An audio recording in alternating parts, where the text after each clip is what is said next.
From Keene in the Shire, the Liberty Media capital of the world, this is Daryl W. Perry, host of FPP Radio News for Thursday, October 9th, 2014. Silver is trading at $17.52 per ounce. Gold is valued at $1,227 per ounce. And according to BitcoinAverage.com, the average price of Bitcoin is $367. Antiwar.com reports, less than 24 hours after he was appointed by President Abdi Rabu Mansour Hadi, Yemeni Prime Minister-designate Ahmad Awad bin Mubarak had resigned from the post. The Houthi rebels, which control the Yemeni capital city of Sana'a, had spurned Mubarak's appointment, accusing the U.S. of pushing him as a candidate. Leader Abdul Malik al-Houthi called a national protest to correct the mistake yesterday afternoon. Houthi said, "What Yemen needs now is an independent who can have the responsibility in carrying Yemen through this transitional phase," saying he had previously received assurances Mubarak was not under consideration. Mubarak's resignation came almost immediately after the Houthi speech, suggesting he was unwilling to put himself out as the Hadi government's public figure of opposition to the protest movement and the Houthi fighters backing it. FPP Radio News is brought to you by Roberts & Roberts Brokerage. For over 35 years, Roberts & Roberts has been a trusted source for buying and selling your investment-grade precious metals. They now take Bitcoin for purchasing precious metals so you can turn your profits into a long-term investment. Call Roberts & Roberts today for knowledgeable advice on investing. 800-874-9760.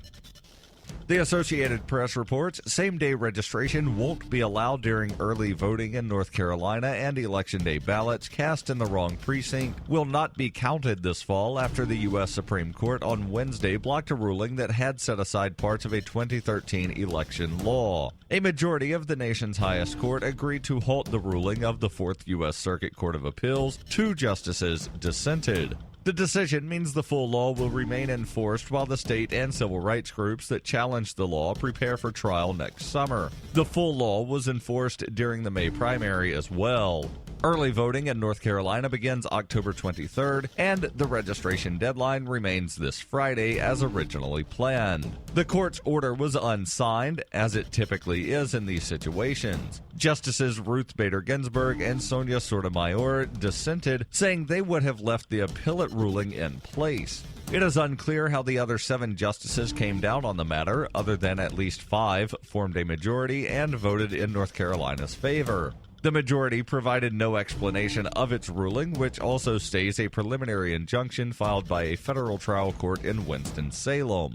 3 lawsuits challenging several provisions have been filed by the North Carolina State NAACP, League of Women Voters, and U.S. government, among others. Other voting law changes passed last year already were to stay in place for the November 4th ballot. They include reducing early voting to 10 days and preparing voters for a photo identification requirement in 2016.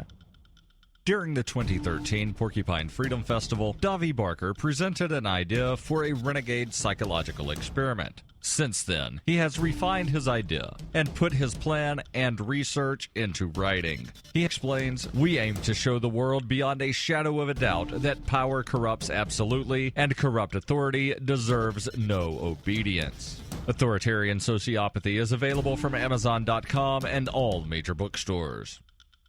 Reuters reports U.S. Supreme Court Justice Anthony Kennedy granted a request from Idaho officials on Wednesday and temporarily blocked the planned start of same-sex marriage in that state after a regional federal appeals court struck down the same-sex marriage ban. After some confusion over whether the court's order also affected the ban in Nevada, which was struck down as part of the same 9th U.S. Circuit Court of Appeals ruling on Tuesday that invalidated the Idaho ban, Kennedy issued a second order hours later saying the stay applies only to Idaho. On Wednesday evening, the legal fight took another twist when same-sex marriage opponents in Nevada filed their own application with the U.S. Supreme Court, asking Kennedy to block weddings in that state. The first brief order issued by the High Court on Wednesday morning said that Idaho same-sex marriage supporters in the case should file a response to the state's emergency request by 5 p.m. Eastern Time today. The court would then decide whether to issue a more permanent stay.